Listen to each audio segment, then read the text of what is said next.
Namaste. Welcome to Yamsok's ASMR.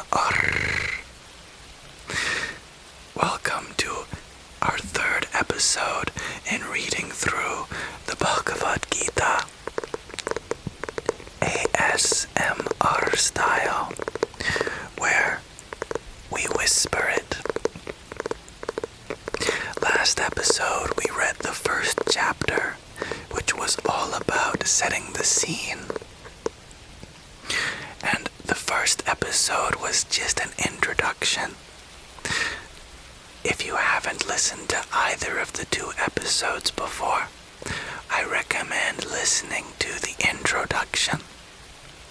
When I personally read through the Bhagavad Gita to my friends or to my family, I often start with chapter 2 because that's where it really gets good, in my opinion. However, chapter 1 is important for setting the scene. But don't feel too overwhelmed if you feel like you have to listen to chapter 1 to understand this chapter. Don't worry. The storyline is secondary to the spiritual truths that are found scattered throughout the book. So, why don't we set the scene by lighting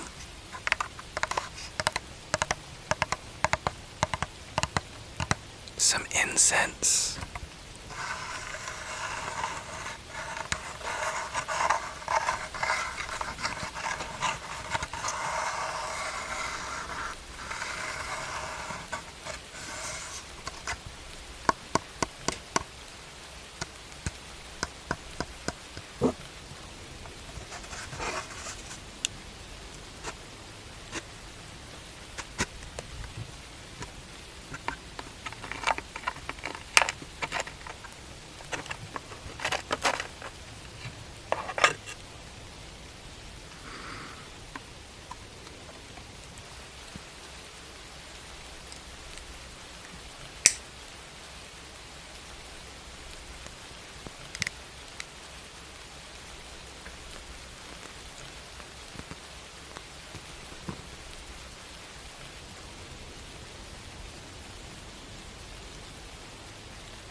I hope you feel welcomed, because you are.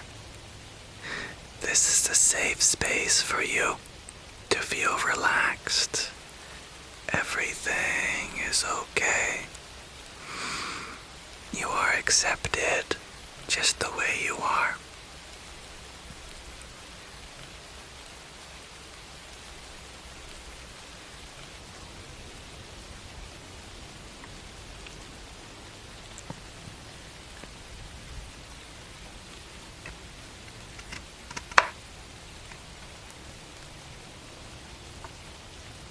Isn't that beautiful, the way that the smoke comes through?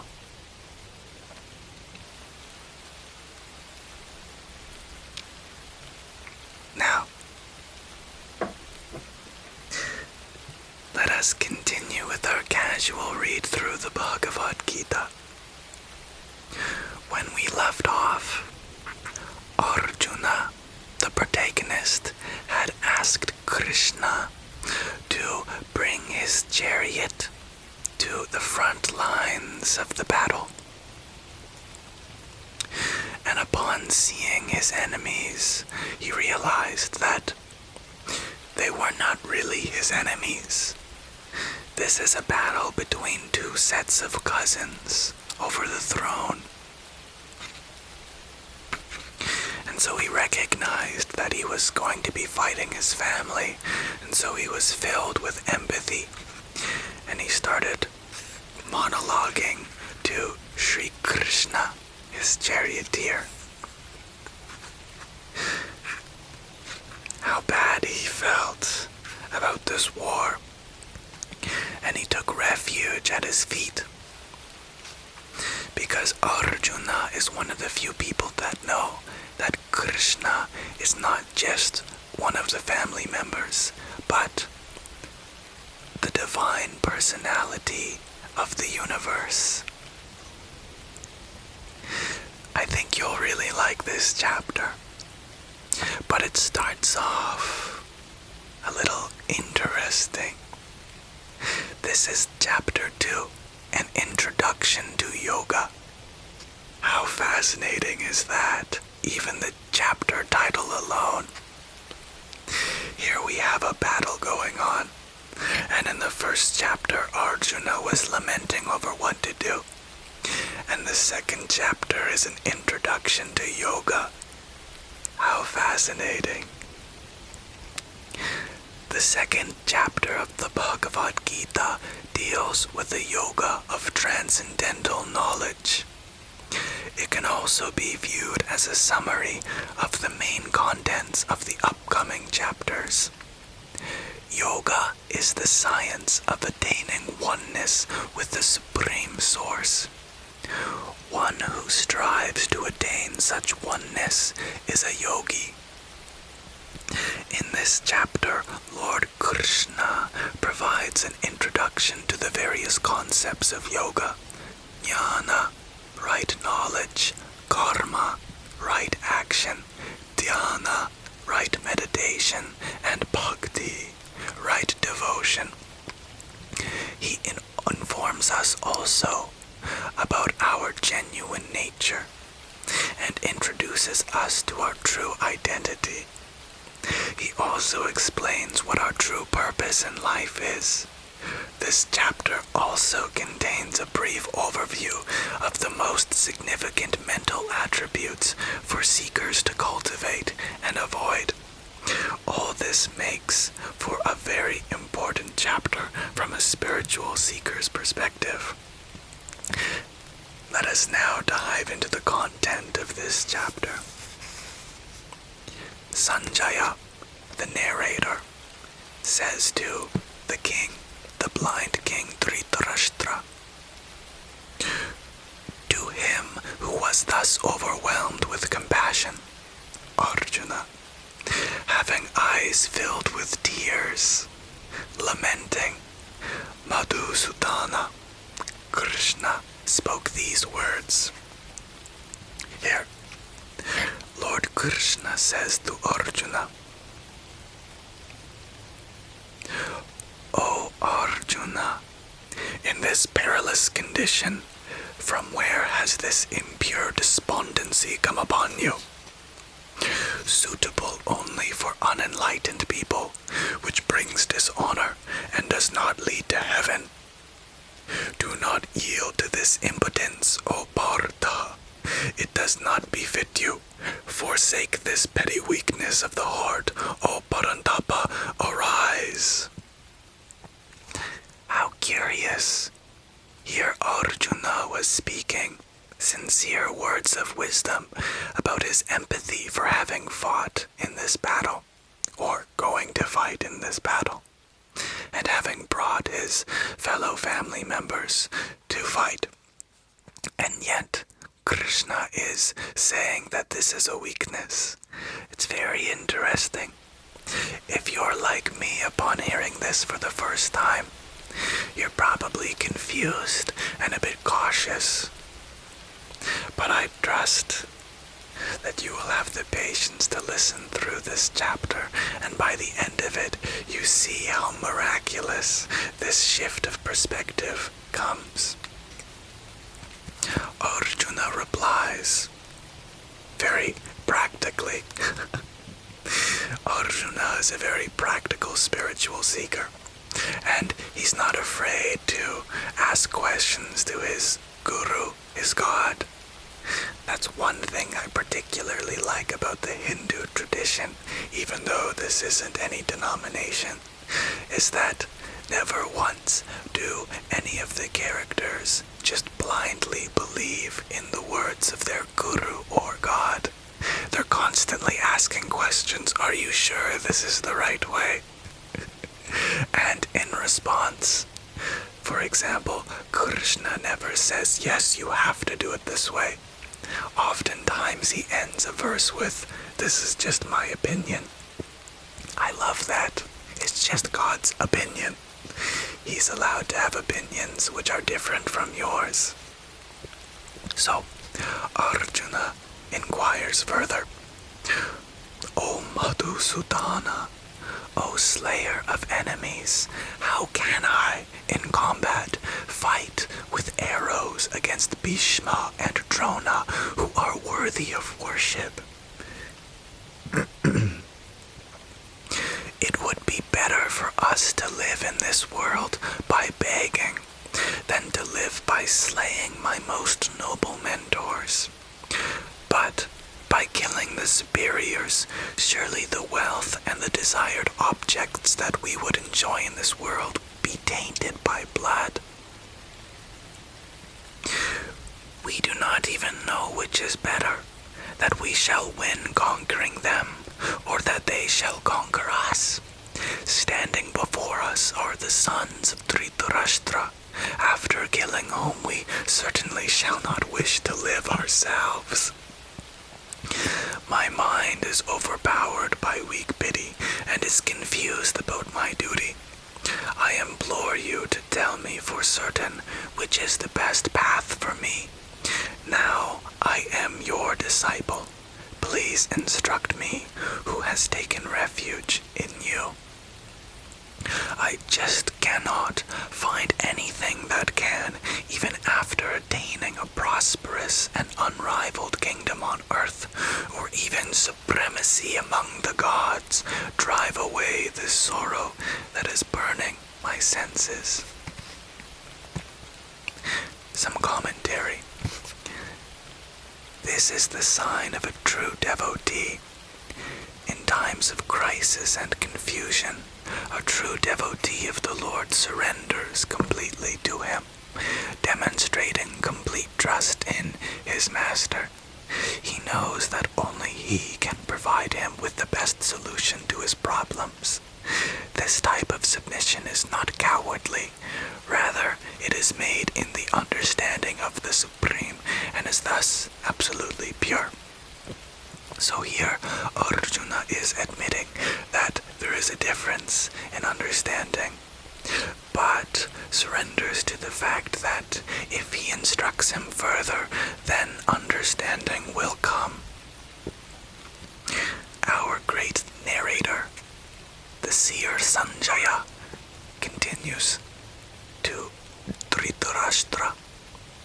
Having thus spoken to Rishikesha, Krishna, Kudakesha Parantapa, Arjuna said to Govinda, Krishna, I will not fight, and verily fell silent. O descendant of Partha, to the one who was lamenting in the midst of the two armies, Arjuna, Rishikesha, as if smiling, spoke these words. Lord Krishna says to Arjuna,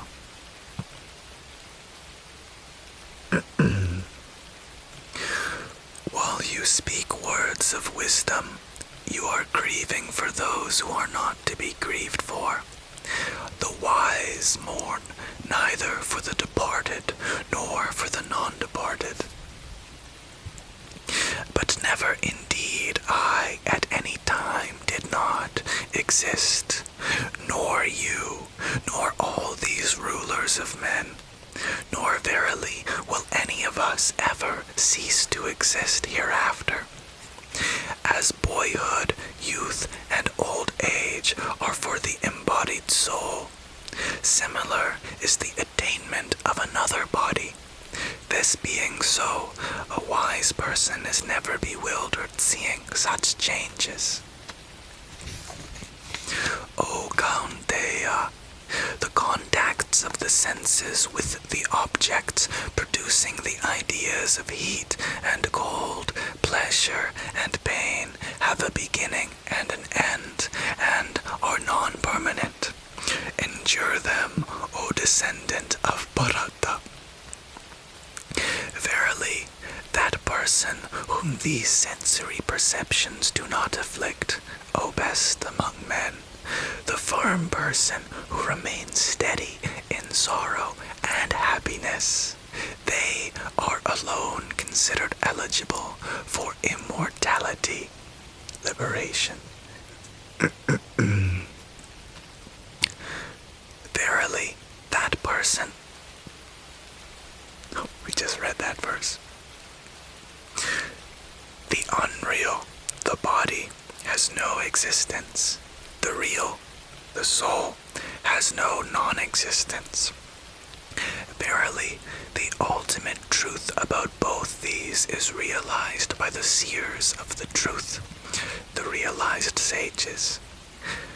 But know that to be indestructible, by which all this, the entire body, is pervaded, no one can bring about the destruction of the imperishable soul. These perishable bodies are said to be of the embodied soul, the eternal, the indestructible, the immeasurable. Therefore, fight, O descendant of Partha. One who considers this, the soul, as the slayer, and the one who considers it as the slain, neither of them is in knowledge. It slays not, nor is it slain. It never takes birth, nor it ever dies. It neither comes into being, nor it ever ceases to be. It is unborn, eternal, changeless, and primeval. It is not slain when the body is slain. O Partha, how and whom can a person who knows it to be indestructible, eternal, unborn, and changeless kill or cause to be killed? Just as a person casting off worn-out clothes puts on other new ones, in the same way the embodied soul relinquishes decayed bodies and verily accepts other new ones. Weapons cannot cut it, fire cannot burn it, water cannot moisten it, and wind cannot dry it. It cannot be cut, it cannot be buried, cannot be moistened, and certainly cannot be dried. It is everlasting, all-pervading, undisturbed, immovable, and changeless. It is said that it is invisible, it is conceivable, inconceivable, and it is immutable. Therefore, knowing this to be such, you ought not to grieve. If, however, you think that it takes birth continuously and dies continuously, even then you, O Mahabaho, should not grieve for it. For one who has taken birth, death is a certainty, and for the dead, birth is a certainty. Therefore, you ought not to lament over that which is inevitable. All beings are unmanifest in their beginning, before birth, manifest in their interim state while living in this world, and certainly unmanifest again after death, O descendant of Partha. So, what is there to grieve about then? Someone visualizes it, the soul, as a wonder. Another, similarly indeed, speak of it as a wonder. And similarly, another hears of it as a wonder. And another indeed, even after hearing about it, does not understand it. O descendant of Partha, that which dwells in the bodies of everyone, the soul, can never be killed. Therefore you ought not to grieve for all these created beings. Some commentary. In these words, Krishna reveals to Arjuna the biggest secret about our real nature. He says that we are not our bodies, but our eternal souls. We have always existed and will always exist. We assume new bodily forms each time we take birth on this planet. eternal nature remains unaffected. And since there is no real existence of death, there should be no need for us to worry about our own death or the deaths of our loved ones. We are immortal spirit souls, and this is our true identity. Krishna continues to give his divine instructions to Arjuna. Even indeed, considering your specific duty as a kshatriya, a warrior, you should not waver, for there is nothing better for a kshatriya than a righteous war. Happy indeed are the kshatriyas, O Partha, to whom such opportunities to battle come of themselves, opening for them the doors to heaven. If, however, you decline to perform your duty to fight this righteous war, then, having abandoned your duty and glory, you will incur sin. People will forever speak of your disgrace, and for one who has been honored, dishonor is worse than death. The great commanders who have thought highly of you will think that you have withdrawn from battle out of fear, and will look down upon you. Also, your enemies will use many words not worthy of being spoken while maligning your might. What could be more painful than that? Either being slain you will attain heaven, or by conquering you will enjoy the earth. Therefore, get up, Kaunteya, determined to fight. Some commentary. In the olden days, one's responsibilities were decided by the cultural rules. According to the Vedas, society was split into 4 classes, or castes, in ancient times. These were the Brahmins, Kshatriyas, Vaishyas, and Shudras. Brahmins were society's religious leaders.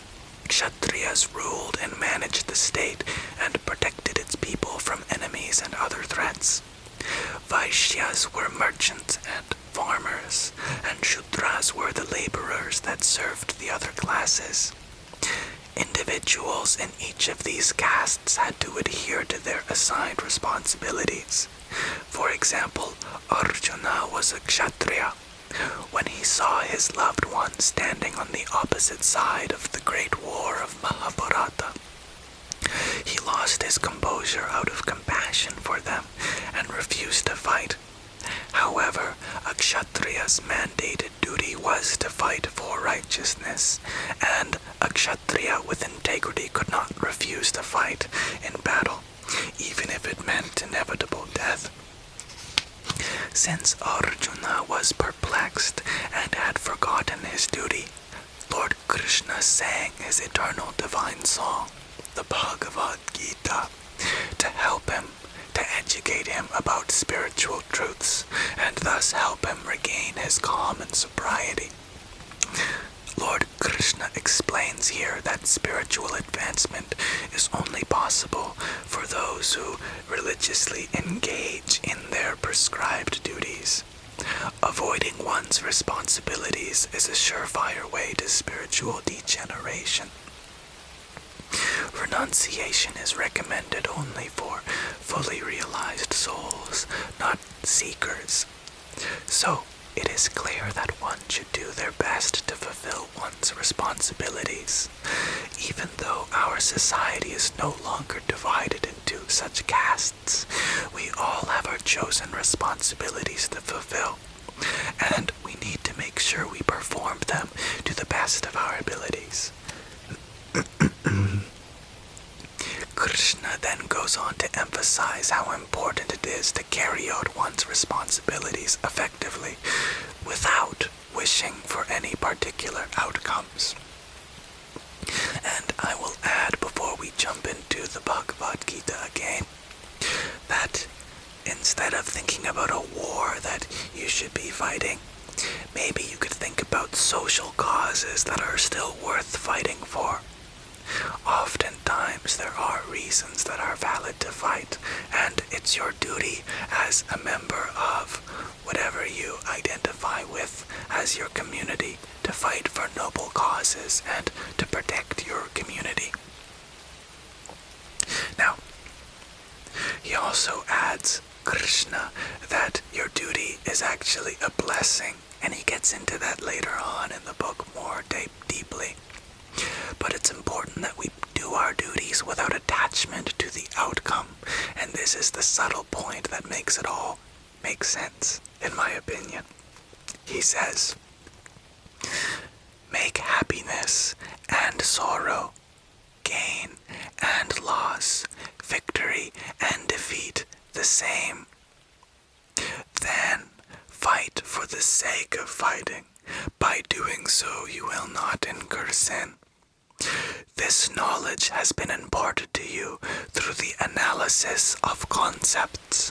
But now, listen to this wisdom concerning yoga, endowed with which, O Partha, you shall be free from the bondage of karma, material action. I'm sure you've heard this word karma before. Well, here is the original definition of it, sung 5,160 years ago. Here, in this path of yoga, there is no loss of effort towards liberation, nor is there any harm. Even a little of this knowledge protects one from the great fear, the fear of falling into the vicious cycle of births and deaths again. Here, O beloved child of the Gurus, there is a single-pointed determination, whereas the thoughts of the irresolute are many-branched, distracted, indeed, and are unending, full of endless doubts. People of limited intelligence utter, being attracted towards them, all these flowery words of the Vedas, the ancient spiritual scriptures, O Partha, saying there is nothing else. Being full of desires, they utter flowery words of the Vedas, which recommend various activities for the attainment of heaven, for favorable birth, and for power. Single-pointed determination to pursue yoga and meditation on the divine cannot be established in those who are too attached to material pleasures and opulence, and whose minds are thus bewildered. Here is a subtle point here which is very important. Krishna is saying that the attainment of a good afterlife is still a material desire, and thus he's implicating that there's something even higher than heaven. The Vedas mainly deal with the subject of the three modes of material nature: purity, passion, and darkness. These are sattva, rajas, and tamas. O Arjuna, rise above these three modes and pairs of opposites, such as pain, pleasure, profit, loss, and so on. Ever established in pure spiritual existence, free from the ideas of acquisition and preservation of material wealth, and be established in the self, the knowledge of being a soul. To the Brahman, the wise yogi, established in knowledge, all the spiritual scriptures have so much use as has a small reservoir of knowledge when there is a flood all around. Such a beautiful verse that is. Here's some more commentary. The Vedas are the world's oldest religious scriptures. These massive volumes of religious teachings include a wealth of material and spiritual information. Those who are not spiritually inclined, however, are drawn only to the sections of spiritual scriptures that discuss various religious sacrifices that can help one obtain all the material prosperity and pleasure one desires. But one can only enjoy material joys For as long as one is alive in material existence, in a body, thereafter, being too attached to the satisfaction of their senses, they fall down spiritually and find themselves in the unending spiral of material births and deaths, on earth and heaven, back to hell, back to earth, back to heaven, over and over again. Thus, these fleeting joys should never be pursued as a goal. Instead, we should strive to be free from the three modes of material nature: purity, passion, and darkness. These are sattva, rajas, and tamas, all of which are explained by Krishna in the later chapters, don't worry. And to always be steady in mind. Knowledge of the soul and the supreme soul, the source, God, is sufficient knowledge for us to fulfill our objective in life, which is to obtain liberation from the cycle of birth and death and to live in the companionship of Krishna. Speaking of whom, he goes on to say, your right is indeed to perform dutiful actions, but not to the rewards. Never consider yourself as the creator of the rewards of actions, and there must never be an attachment to inaction. This is a very critical verse. Many of us feel like we are forced to do some job, and then we get to be entitled to the rewards of that job. But here Krishna is flipping the script. Actually, we're entitled to the jobs we have to perform. When we come to understanding that actually that is the greatest gift, not the outcomes of our actions, which are out of our control. When we become attached to the outcomes, then we don't live for the sake of being in the present moment anymore, for the sake of doing our doings. We are constantly attached to some outcome which may or may not happen. Thus, we're never fully here and now satisfied. True satisfaction must come when the actions that we're performing are satisfactory in and of themselves, and we're not concerned with what they lead to as a reward or punishment. Perform your dutiful actions, O Dhananjaya, being steadfast in yoga, abandoning all material attachments and remaining steady in both success and failure. Such equanimity is called yoga. Here we get the original definition of yoga. Whereas in modern times you might imagine someone doing tree pose, warrior two, downward dog. That's a specific type of yoga, a very small subset of Ashtanga yoga, which is described later in this book. But the technical definition of the word yoga in Sanskrit refers to this equanimity beyond the dualities of life. It is a state of consciousness. Action performed with attachments to its results is far inferior to the yoga of wisdom, O Dhananjaya. Seek refuge in wisdom. Miserable are those that work for the rewards of their actions. And it's true. Those of us who live just to get to the next paycheck. Even those who are doing quite well financially, but are doing all their work just for the sake of acquiring something in the future. They might, on appearance, look as if they're happy, but inwardly they are still unsatisfied. One who is established in wisdom rids themselves of the effect of both virtue and vice, even in this material world. Therefore, devote yourself to yoga, the skill of action. Here's another wonderful definition of yoga, the skill of action. This is something you can do in every single activity, not just while you're doing stretches or other yogic exercises.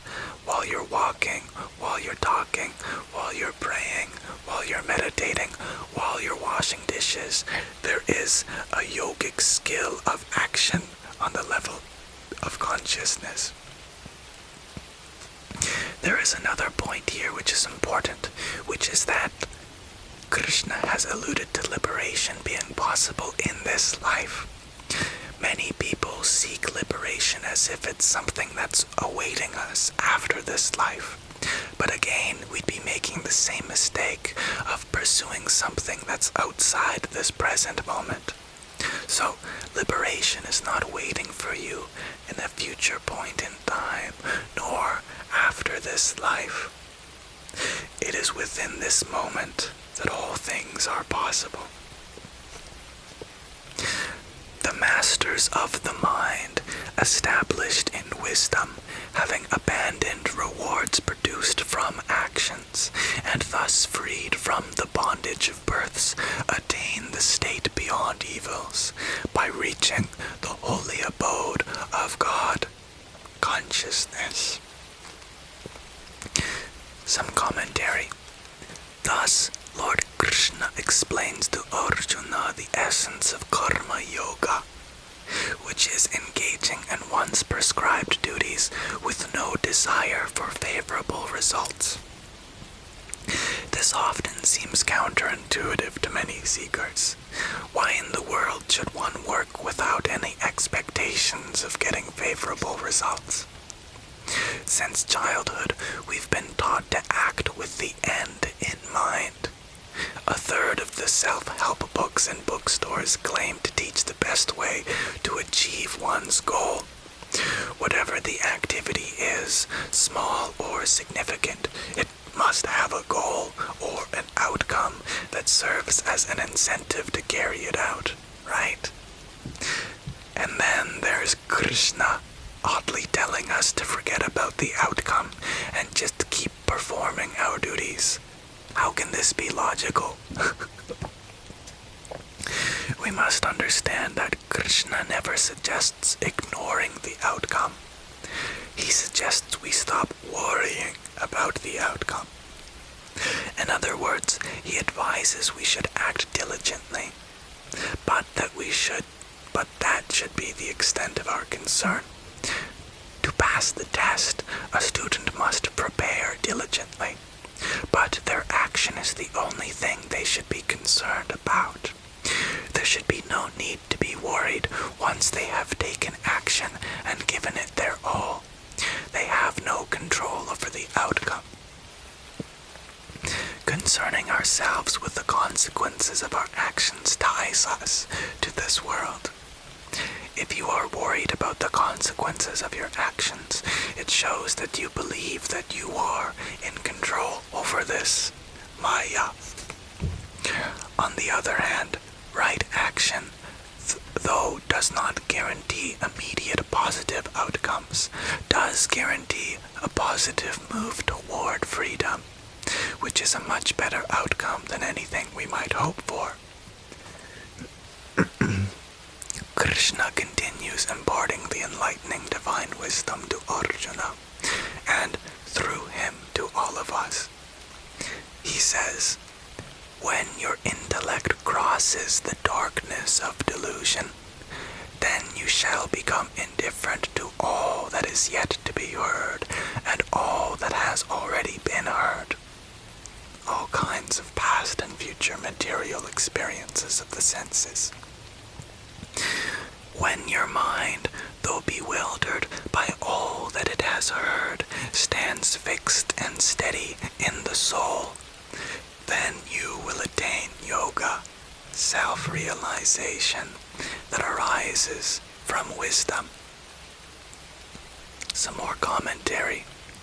In short, Krishna emphasizes the significance of being wise by always remaining conscious of the fact that we are not our bodies, but are eternal souls. This material life is a temporary playground for us to attain liberation from births and deaths and to reach our true home, the home of Krishna. This should be our true goal in life. While living on this planet, we should engage ourselves in performing our duties wholeheartedly without worrying about their outcomes. Doesn't that just even sound nice? The only outcome we should worry about is whether or not Krishna would love us for this.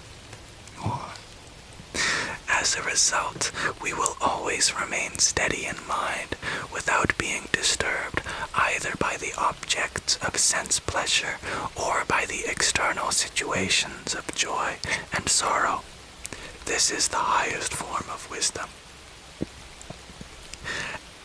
This is one of my favorite verses coming up. Arjuna speaks again. So this is his first reaction to all this, and I love it. This is where you really see how practical he is. He says, O Keshava, what is the description of one who possesses steady wisdom and is merged in transcendence? How does a person of steady wisdom speak? How do they sit? How do they walk? Arjuna is concerned with appearance. Lord Krishna replies, O Partha, when one completely gives up all desires of the mind and is satisfied in oneself through the realization of being a soul, then they are considered to be established in steady wisdom. One who is not shaken up by adversity or hankers after pleasures in times of prosperity, is free from attachments, fear, and anger, is called a sage of steady mind.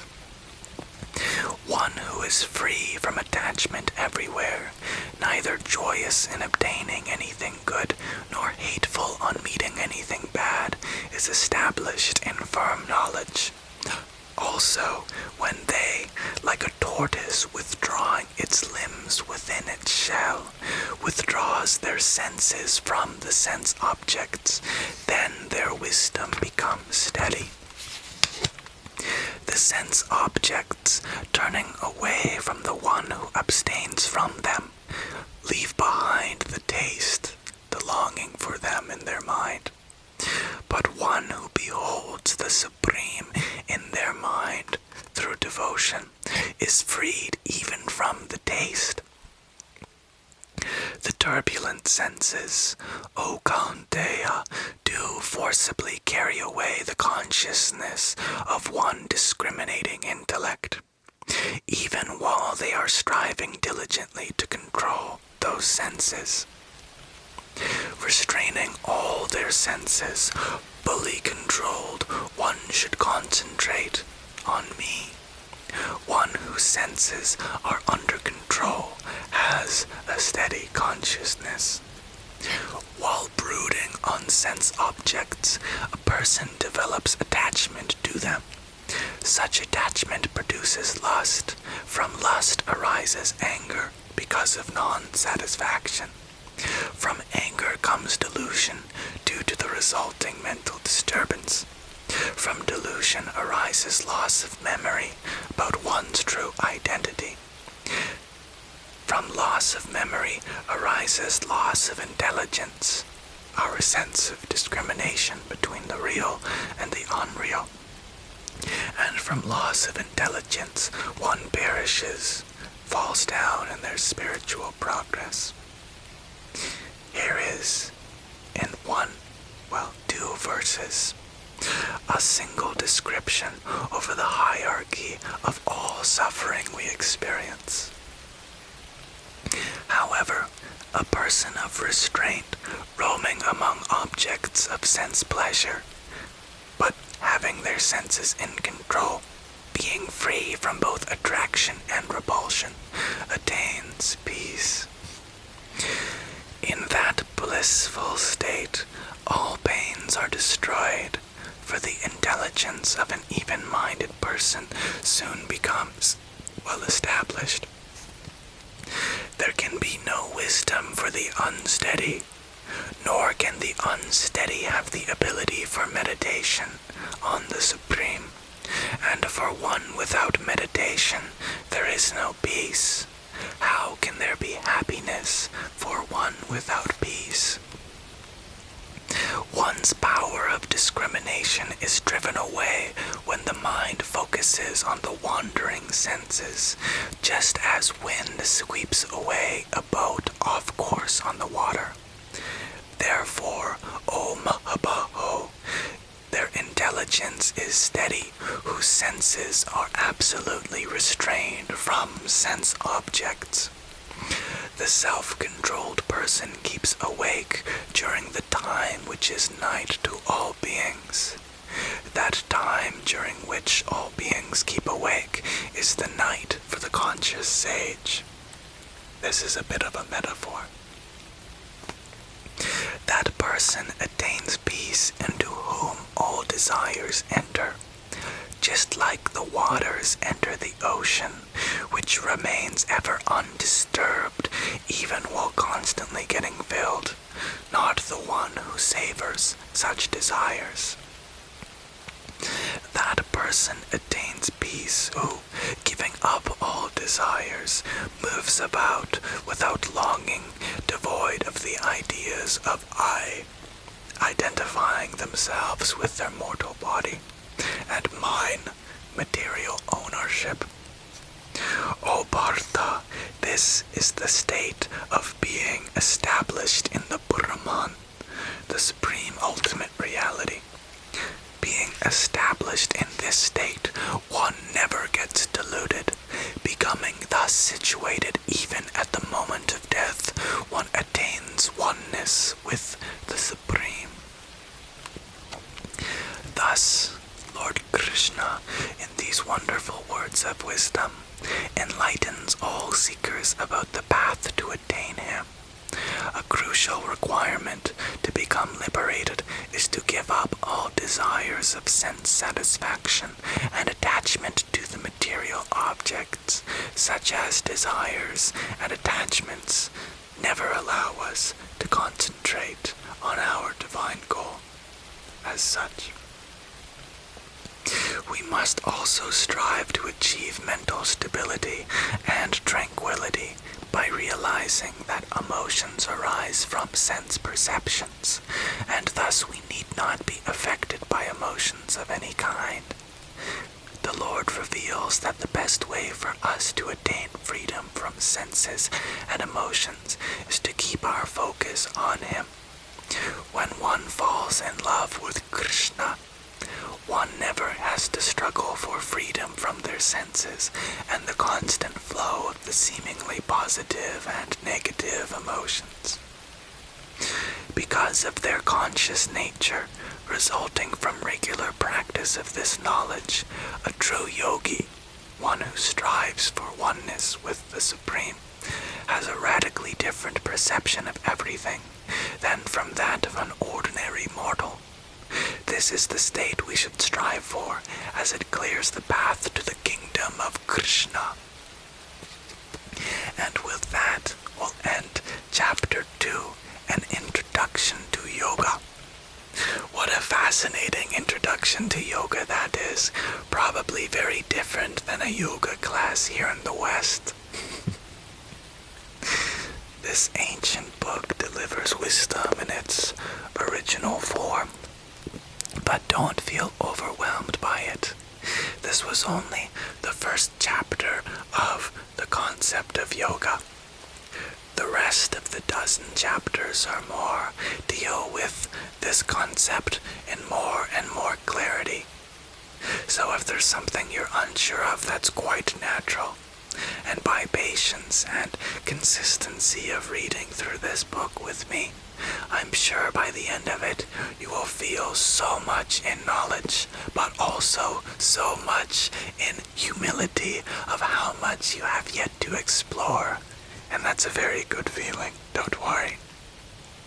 So with that, I bid you good night, or whatever time it is for you. May you have a beautiful and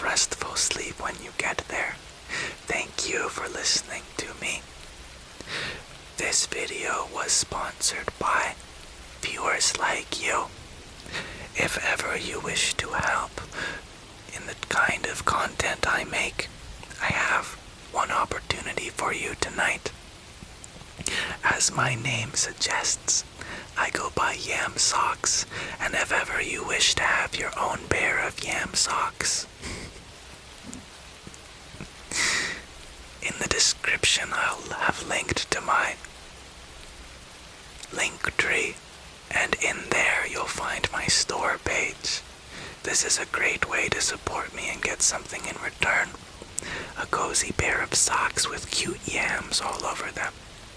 I have been wearing them for a few days now, and I can attest to the fact that they're a genuine pair of socks. Good high quality and very cozy.